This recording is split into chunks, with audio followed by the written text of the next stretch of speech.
CTE stands for Career and Technical Education. Now, the old timers, we may typically refer to that as vocational ed. But over the past number of years, we've rebranded vocational education into CTE, Career and Technical Education. And the thing is, we're trying to move away from that negative stigma that's often attached to technical education, because we have a lot of folks, a lot of parents, a lot of folks in the community, they think that the technical skills are for the folks who are not as smart or they're not as competent. But in reality, and you can even think about the word of God here in 1 Thessalonians 4:11, the Bible says that we should work with our own hands, right? And what we try to do is we try to emphasize that young person's ability to work with their hands as well as with their mind. Now, we have about 130 different high schools throughout New York City, and we do everything that you can imagine. We do culinary, we do information technology, software engineering, business, finance, the construction trades, including electrical, plumbing, carpentry, HVAC.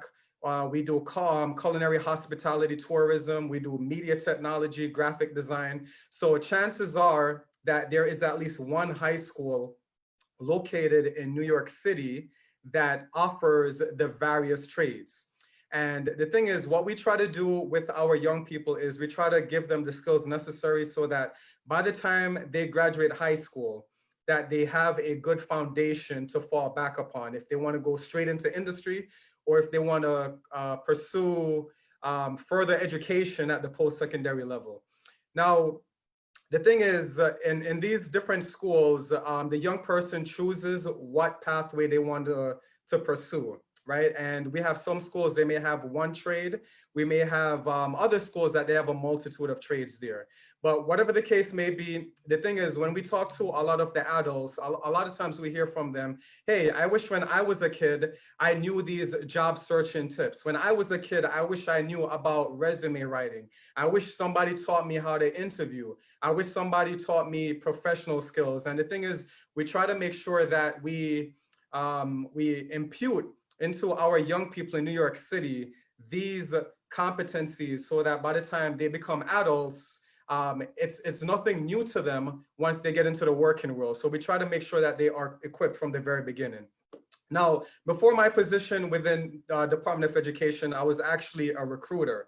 And that means I spent a lot of my time trying to recruit qualified talent from New York City and matching them up with employers throughout New York City that needed positions to be filled.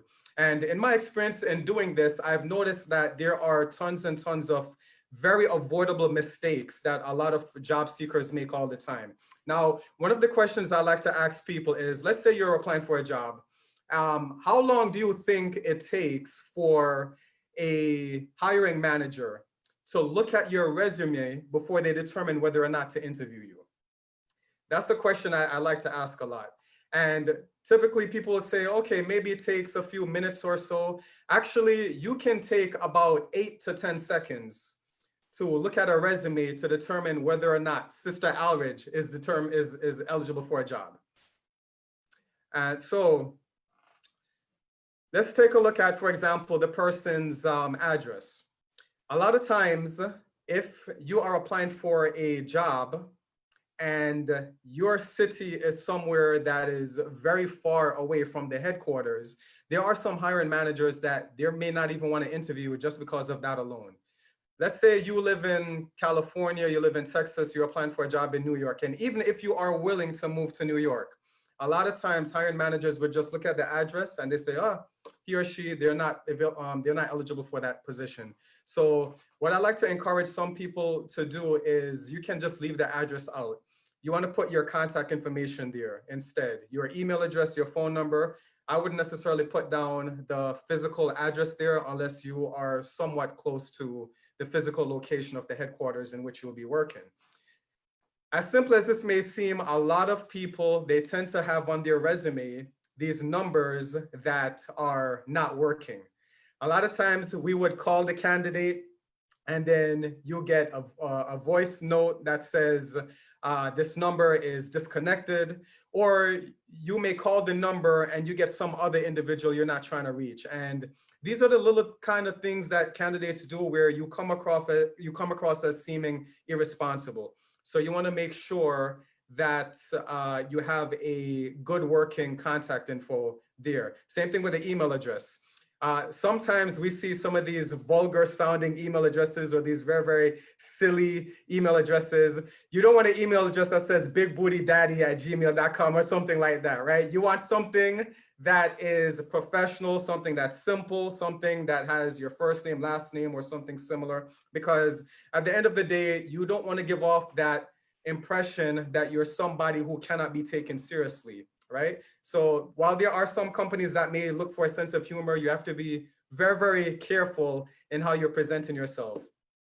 And a lot of times when working with young people, I would tell them that when you think about the US Constitution, you think about the fact that it's a living document. And a lot of our young people, they learn this in their US history class, right? So that's the nickname we give to the US Constitution, that it's a living document. It's a document where you can make modifications and you can make additions and so forth. And your resume is in fact also a living document. A lot of times we have individuals where they may do a job and they leave that position. They're looking for a new position, but guess what? They did not update their skills. They did not update their experience.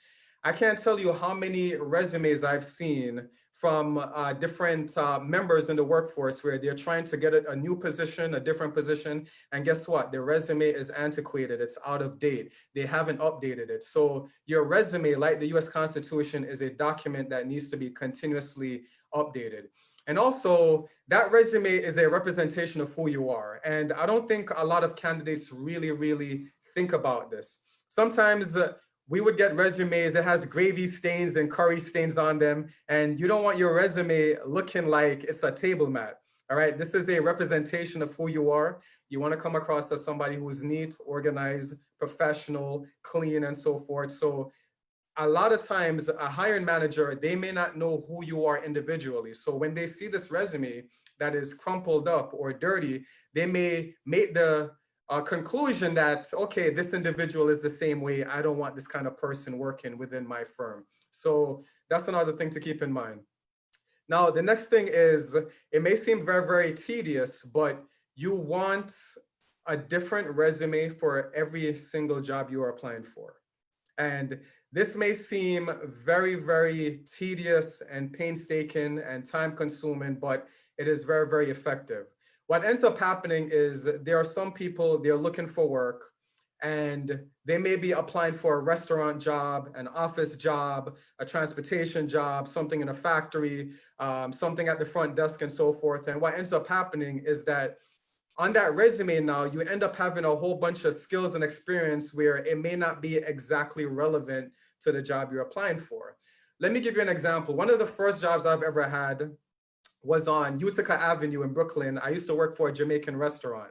And my job duties included cutting up some of the fish and cooking up the jerk chicken and mopping up the floors and stuff like that. But guess what? If I'm applying for a job in an office setting, who cares if I know how to make escovitch or fried dumplings? You get what I'm saying? So you don't want those kind of attributes on the resume unless you are applying for something in the restaurant industry. So you always want to modify the skills, the words, the phrases, the sentences, the certifications. You want to modify these things on your resume so that the person looking at that resume can see the correlation that exists there.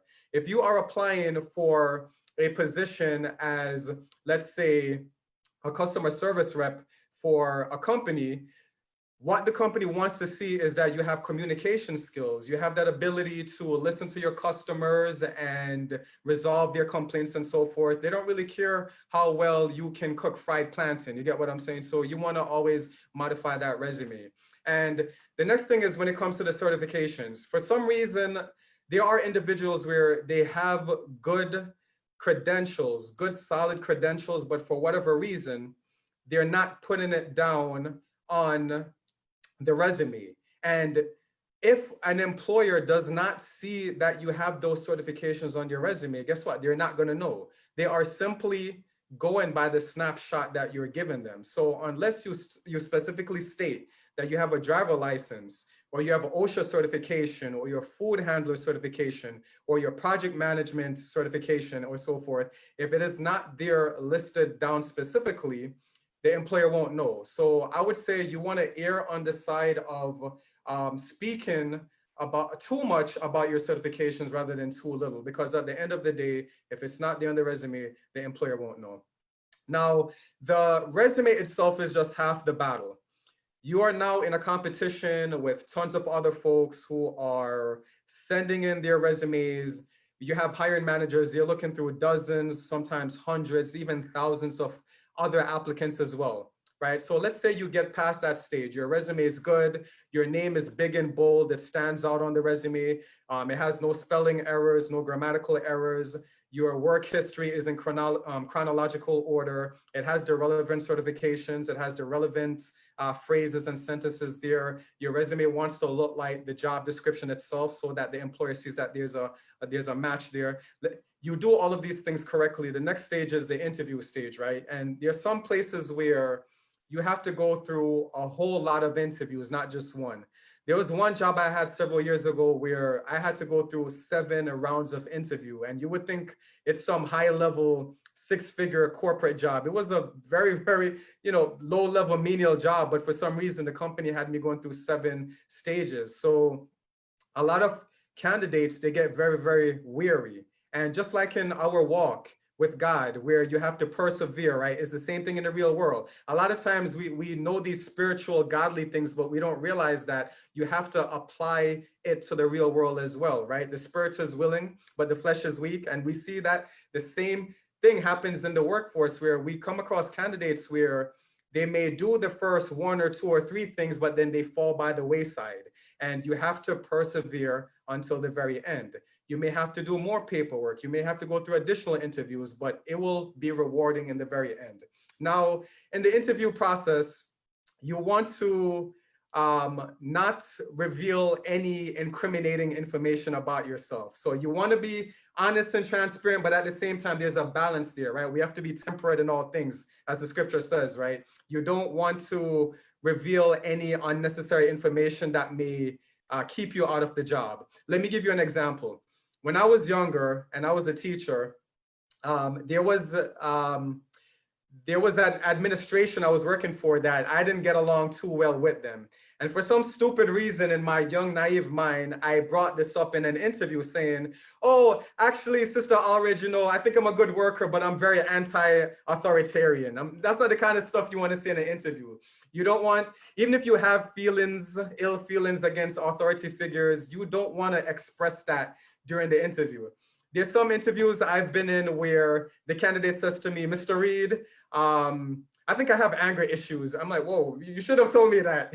I don't want to hear that you have anger issues. If you do, that's a perfectly human thing, but that's something you should take care of outside. You don't want to reveal that kind of information in an interview, because the employer will use these kind of things against you, right? So he that keepeth his mouth, keepeth his life. So some sorts of information is not necessary to be revealed. You want to stick on what your competencies, your strengths, your abilities are. And whenever the employer asks you if you have any questions for me, you don't want to say, yes, when do I get my raise? How much is the bonus? What are the benefits? And these are legit questions you do want to have the answer for, but I would say save those kind of questions for the very end, after a job offer has been made to you already. You don't want to start out the interview asking what's in it for yourself, all right? So you want to approach the interview with a very selfless mindset, where you are letting the company know that these are the contributions I can make for you, as opposed to what can you do for me. A lot of questions may ask about your prior experience, tell me about yourself, those kind of questions. So get ready to be able to summarize some of your past experiences, how you've worked on a team, how you've worked independently, how you've been able to negotiate, how you've been able to juggle multiple responsibilities and things of that nature. So a lot of companies, what they tend to do is ask questions on the soft skills side. There's a lot of companies, they may say, hey, you know, this person, they're a great mechanic, they're a good chef, they're a good marketing representative. They're good in doing these technical skills, they're good in using software, but guess what? They don't get along with people. They don't get along with their boss. They don't get along with their colleagues. So a lot of questions in interviews, they may not necessarily touch upon the technical aspects and the softwares and the computer programs you're good at. A lot of questions may be, tell me about an experience in which you had to work on a team. Tell me an experience in which you and a coworker disagreed and you had to come to a resolution. Tell us about an experience in which you and your supervisor did not agree on something. How did you two rectify that? How did you two resolve that? So you have to expect those kind of questions in interviews. And I would say, of course, no matter what the job is, at the end of the day, you should try to serve your employer as if you're serving God himself. And a lot of times, and I deal with this with young people as well. The thing is, we're very, very big on internships within Department of Education. We give our young people lots of opportunities where they can develop their soft skills and their technical skills. But guess what? We have some students, because they've spent 3 or 4 years in high school learning electrical or plumbing or finance or media technology or healthcare or whatever field that they've been learning. Once they get into the workforce, they think that they own the place, or they think that the world revolves around them, or they think that they have the experience and the authority to manage others and to not take orders from anyone else. So any job you have, whether you are a student or a seasoned veteran, you always should have a spirit of humility. And one of my favorite verses in the Bible, and I have tons and tons of favorite verses, but I love Matthew chapter 25, where it says, he that is faithful in little shall be faithful in much. So if you are an employee where you cannot be trusted to do some of the simplest tasks, if you're somebody where you're not even capable of stapling papers together or making copies or cleaning up oil spills, if you think these tasks are below you, guess what? You can't be trusted with the higher responsibilities. In every job I've had to start at the bottom. I've had to show that I'm responsible and that I am diligent in what I do. And over time, you will then gain that trust from your supervisors, your coworkers, to be able to move up. And a lot of times, young people, they may see somebody in a position where they're a manager, they're a director, they're an executive, and they think that that person got there overnight. But slow and steady wins the race, right? You have to show that you are capable of the small tasks, the small assignments, the small projects. I tell people all the time, if you work in a fast food joint and your job is to flip burgers, flip those burgers so damn good so that anybody that comes into the restaurant, oh, I want Sister Alridge's burgers. She flips those burgers the best. The Bible says in Ecclesiastes, whatsoever thy hand findeth to do, you want to do it with your might, right? In Ecclesiastes chapter 9, it's the same attitude you need to have in the workforce as well. Because when people see that you are competent in the small things, eventually you will then gain your promotions and you gain the recognition that you deserve. But at the end of the day, you still need to have that spirit of humility, that spirit of meekness. It'll take you a long way. And the other thing is you need to demonstrate a lot of patience as well, because sometimes the mindset a lot of candidates have is, I spent all this money going to school, I got my bachelor's, my master's, my doctorate, I got all these certifications, I feel like I'm doing a job that's beneath me. And we may not get that dream job that we think we deserve overnight. We may not get it in a few months or a few years. Sometimes it takes tons and tons of time. You look in the Bible about many folks who were healed by Jesus, and you look at Joseph, where this was somebody where he had to spend a number of years being subjugated by his brothers or in prison before he was able to rise to the position of second in charge of the Egyptian empire, right? So it is very normal for anybody seeking any sort of position to have to do their time, put that work in, and just wait until it's God's timing before God elevates them. So you definitely have to demonstrate patience and perseverance. And And I think a lot of times we go through some of these ordeals because God wants us to be a testimony for somebody else. There's a lot of things that I think I go through because, it is my job to then share my testimony, share my outcome, share my experiences with my fellow brother or my fellow sister to help them as well. And that's what we have to do for each other. As iron sharpeneth iron, Proverbs 27 says we need to sharpen the countenance of our friends, so we definitely have to be there to support each other in our professional walk, in our personal walk. And that brings to mind also references. You definitely want to keep a good professional working relationship with those folks that you come across with, because over time you may need to draw upon those references. Whenever you're trying to get an apartment, a house, or job, a lot of times you're going to be asked for professional references. And guess what? If you are an employee where you made a mess of things and you got into constant conflicts with coworkers and supervisors, nobody is going to want to put their name to recommend you. And students go through this as well. They may act up in class, and when it's time for them to apply to college and they're asking teachers for recommendations, they may not have any teacher who may want to do that for them because they did not make a good impression during those times they were a student, right? So you want to have at least a handful of individuals who you can call upon, who can speak well of your work ethic. So it's a lot of different things to remember, but all of these things come with practice, and over time, you will definitely develop all of these different attributes needed in order to success in the working world. Excellent, excellent information. I did not know that you can make escabeche fish. Oh, I may have to ask you for the recipe for another ladies' lounge. Never know. So actually, when I got that restaurant job, I actually got it through my dad, right? So, and that's the thing I respect about my dad and my mother.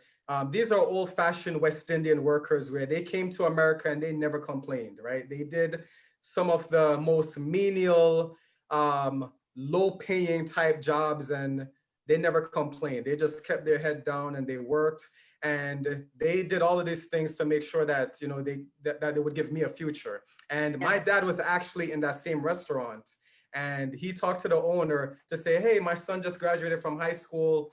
He's looking for a little summer job. Can you help him out? And initially, my only task was supposed to be mopping up the floors and taking some orders while the chef cooked. But over time, I started looking at the chef and I'm like, oh, that's how you make pepper steak and that's how you make stewed chicken and that kind of stuff. So I saw it for myself. Then I would go home and just, buy some of the food myself and play around. And I think a lot of women like that too when a guy knows how to cook. So it doesn't hurt, when you can do that stuff. That sounds very good. Okay. We'll have to get your recipe one day, see if it compares to mine. Okay, well, I do have a few questions for you. Mm-hmm. First question I'd like to ask, this one is, I have three, but I'm going to go to the third one first. Yeah. Because this came up with someone I know. What about a person that has been working on a job, doing a very good job, and then they were fired as a fall guy to cover the supervisor? This actually happened. Yeah. To cover the supervisor didn't want his error to come out, so he blamed it on his staff and fired the staff. Mm-hmm. So now this particular person has to go for interviews now. So they were wrongfully, this a person in general that was wrongly fired or let go from a job. How do they deal with that if they have to come into an interview and say, what about, why did you leave your last job? Or if they come up, this is where I worked last, the past 10 years, and I was fired because of X, Y, and Z. How do you deal with that in an interview? Yeah, that's a tough one. So there's a couple different ways. I would say sometimes honesty is the best policy, especially if this was something that happened that is not of any fault of your own. If there was a legit incident in which that is what happened, it was the supervisor that did something and then you were the fall guy, you were utilized as a scapegoat. I would personally just say it as that. There's some people that may not feel comfortable saying it that way. And what they do is they simply say, the job, I'm not there any longer because I got laid off. And to get laid off is not something that employers can generally use against you. So I would say for the individual who is trying to avoid that drama that comes with the he said, she said type workplace conflicts that happen, there's some candidates that simply say, look, I got laid off and that's the reason why I'm not at that company anymore. So I would say one of those two things is a good, decent way in order to explain why you're not at a company anymore. Okay, so try to steer away from saying, oh, I was fired because my boss messed up and they let me go. Yeah. So try to stay away from that.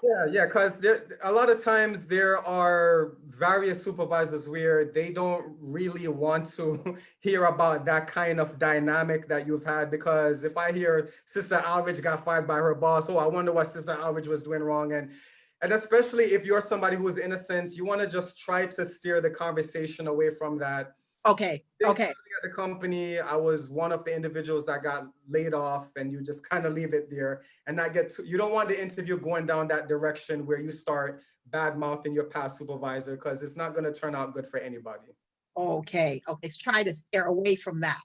Yeah. Okay. So if the person was working there 10 years, they were working there for 10 years at this particular job, and they were let go, and they'll ask you, why did you leave your last job? Okay, laid off, or I was let go because of maybe some title. My title was eliminated. That's a good one. And you want to, I would say, compensate for any negative experiences that may have happened there. So I would say something like, I got let go, but here are various other references that can speak to my work ethic. These are some of the things that I accomplished there. So for any one negative experience you may have for that particular job, have a lot of extra examples, good examples, positive examples that can overpower that. So the impression you want to leave on the interviewer's mind is, okay, yeah, well, Sister Aldridge got laid off there, but she accomplished so many other things here, and here are other co-workers, here are other connections that she has that can speak to that. Okay. So whatever a negative thing comes up in that interview, you want to make sure that you basically eliminate it from the memory of the person who's interviewing you. Try to overpower it with more of the positive accomplishments that you've attained. Okay. All right. Excellent, my brother. Excellent. How do we deal with so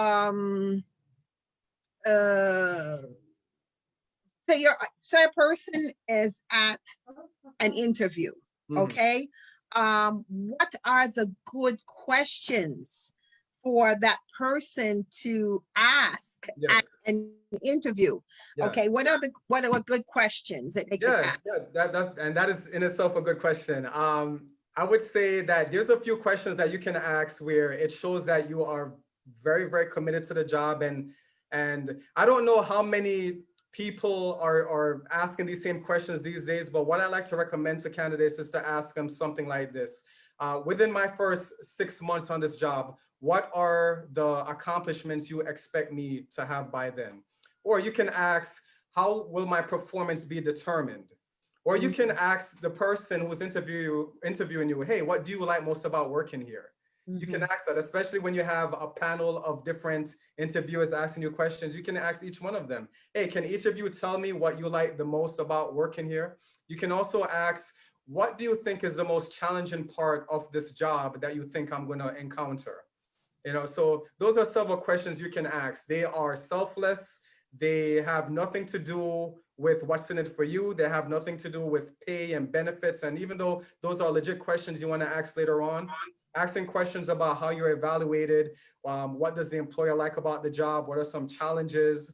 Or you can also ask, for the individual who last had this position, what are some things about that candidate that you highly admired? And asking something like that, you can get an insight into what are some of the qualities that that job is looking for as well.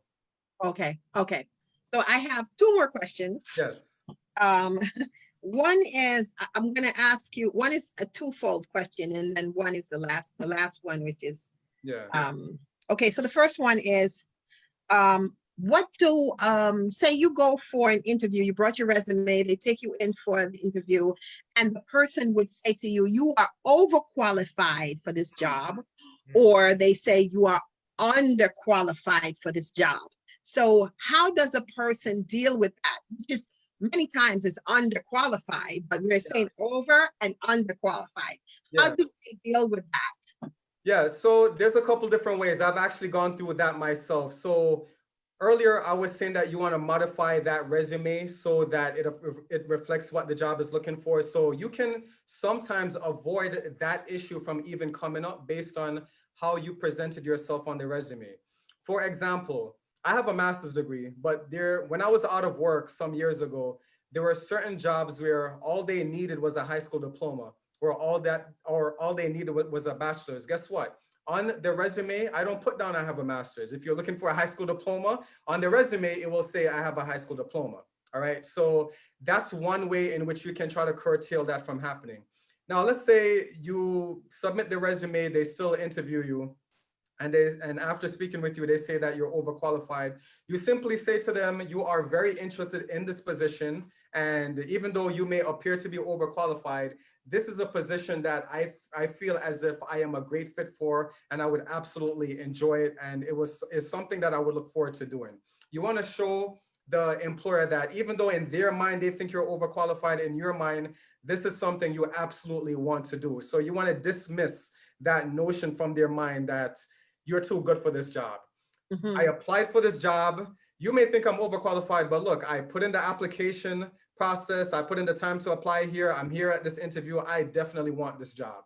Now, if you are underqualified, let the person know about whatever experience and skills you have that can speak to the job task that you would be assigned, and say, look, if there's anything that you're lacking, you are willing to get the training necessary. If it means doing extra training, working overtime, getting certain certifications, going back to college, let them know that you are open-minded and you may seem underqualified at the moment, but you definitely want to take that proactive approach to getting whatever skills necessary so that you can secure that job. Because if you got the interview, that shows that there's something there, there's some level of interest there.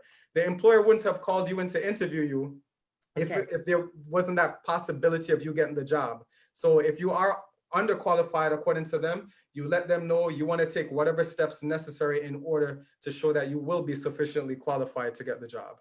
Okay, excellent, excellent, excellent. So now this is the last question, really, which was my first question. Okay. But how does a person deal with a no after they've been through the process of the application and the interview, and they were told no? What is the best way to deal with a no for a job application? Definitely, you still express your thankfulness for their time, and you let them know should anything change, you are still available to take the job should something else happen, right? By the way, Sister Aldridge, that's happened to me before. I actually applied for a job, and this was during my teaching days. I applied to be a teacher. I did my demo lesson, and after I did my lesson, I ended up getting a letter in the mail about 2 weeks later saying, Mr. Reid, we regret to inform you, we will be looking at other candidates at this time, right? So I simply expressed my thanks and I said to them, I thank you for the opportunity to interview with you. And should there be any changes in the positions that need to be filled, if you're still looking for candidates, feel free to contact me. And guess what? A month later, after another company hired me, that same job tried to reach out to me and offer me, and I had to decline. But you definitely want to always keep those bridges open, right? So you don't want to get frustrated, and you want to end on a very amicable note. It's not like a breakup where you just get rid of somebody. Don't ever talk to me again. You're very thankful for the time, and you look forward to speaking with them in the future should there be any need to hire future candidates. So keep that relationship open just the same. You never know what will happen. And I'm somebody where My job is to build partnerships. And I can't tell you how many people where we haven't talked in 5 years, 10 years, 15 years, sometimes even longer. And guess what? They show up again and I could be of service to them. They can be of service to me. You never know what future gates will open. So you never, ever want to burn your bridges. Keep that relationship open no matter what. It's the same thing with our interns. I've had many interns where we put them on job sites and the company says, hey, I'd like to have you stay with the company. The young person says, no, I don't want this job. I want to do this. I want to do that instead. And they leave the offer there and they go about their business until the real world hits them. The thing is, a lot of kids, they don't realize how tough the real world is.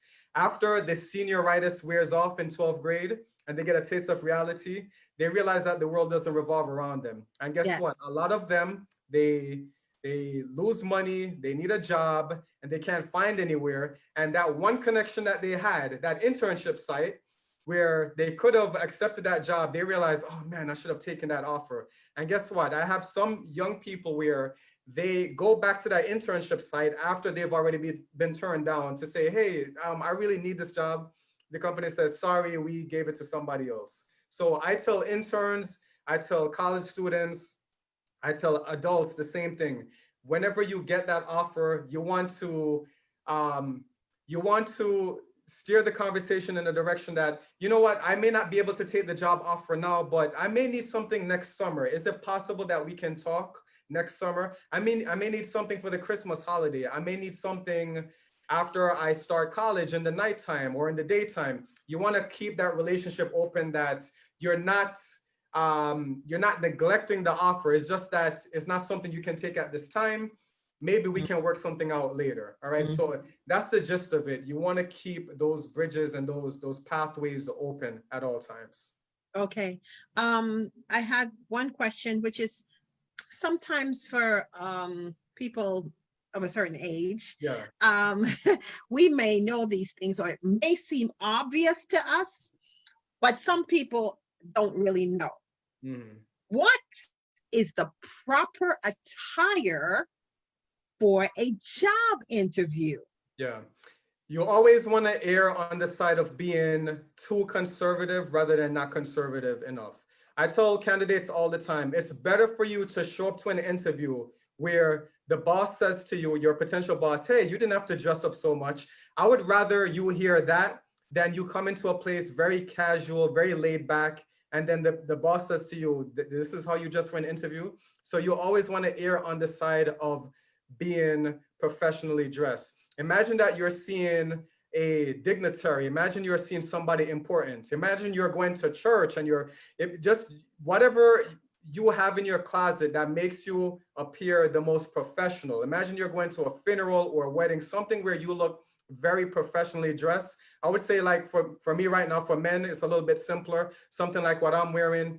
I always wear a tie during my interviews, but as long as you have that appearance that you are someone that can be taken professionally seriously, I would say err on the side of dressing up too much.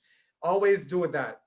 If the boss says to you, hey, you don't have to dress up so much, Sister Aldridge, you can dress more casually, that's not a big deal. But but what I have heard complaints about is various hiring managers telling me, yeah, what's up with this candidate? It looks like they got off from the street. It looks like they just got out of bed. They're dressed casually. That's the kind of thing where it's harder to redeem yourself. So try to be overdressed rather than underdressed. Yes. And for the ladies, now, what would you consider for a lady to come to? I know you talked about the men in the suit, which is, we understand that, but I want to hear from a man's point of view. I may know already, but I want the others to know. What is presentable for a lady to wear? I would say presentable is like how you dress right now. So if the women were to wear something like what you have on, I would say that would be something good. So you would just want to wear something that's not too distracting, because there's some outfits where it may force the guy to have to avert their eyes. You don't want anything like that. So something that's modest. The Bible says women should dress modestly, and we're all smart enough to know what that means. I mean, it's not something where as a guy, I don't feel like I have to lecture a woman on, hey, wear this, don't wear that. But in a woman's mind, what she considers to be something that is elegant, something that's professional, something that is not vividly revealing, you know, but something where you can show up to work, do your business, something you feel comfortable in, something where you have that aura of professionalism. That's pretty much what you should wear. And I think 9 out of 10 women can determine what's in their closets, you know, and what's suitable for that kind of occasion.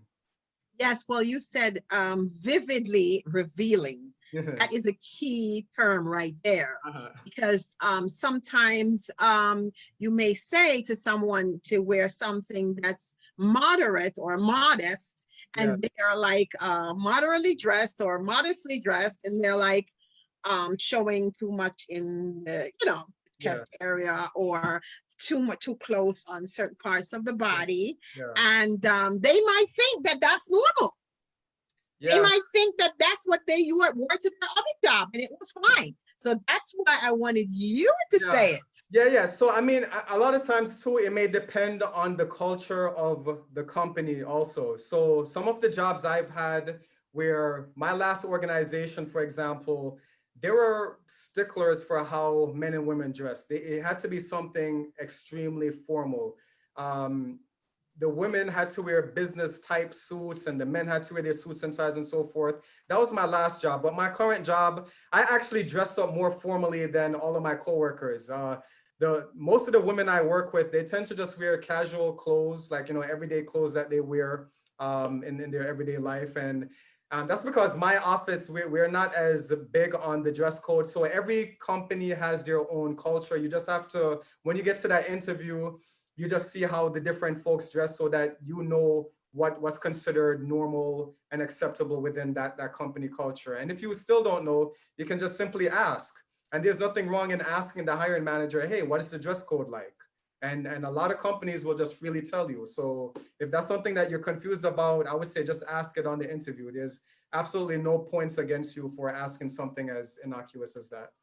But even to, as you said before, to reiterate what you said, to dress up, you know, let it be a more of a dressy look to go for the interview. Right. And, you know, rather than dress down too much and then it seems offensive to the person that's interviewing you. Right. Okay, excellent. I was looking for questions, but I did not get any messages for questions here. So sometimes my phone is not giving me, but I didn't get any more questions. Okay. So I do thank you. My brother, for this wonderful insight on being how to be workforce ready. And, you know, it's so relevant today. Everyone watching this, share this video, share it on your page, share it with your friends, let others watch it, because remember, we are still in the middle of a pandemic, and there are many people that are unemployed, but as things pick up again, people will need to go for interviews. People will need to be workforce ready. People will need to have this information that our brother has shared just now. So we give God praise for you, my brother. Again, congratulations on your engagement. I know you're going to make her a lot of escovitch fish, and oh my gosh, maybe you and her will have a cookout or a cook-off. And if anybody wants to connect with me professionally, I'm on LinkedIn. If you just Google my name, LinkedIn is the first thing that comes up. So I'm definitely accessible online, and there's a lot more details I can go into in terms of various career centers and different companies that are hiring. So the best way to find out more of this information is to simply connect with me on LinkedIn. Okay, can you do me a favor and put that in the comment section here on the page? Okay. Please, so that everyone can see it. He'll have his information there. Please contact him, talk to him, find out what you need to find out, and bless a brother too. God is good. Okay, thank you, my brother. You know what would be good? I would love to have you back when you come up with your book. My book? What book is this? What book is this? Being workforce ready. Oh, okay. All right. I got you. Yes. Right. Why can't you write a book? So many books out there. You can do it.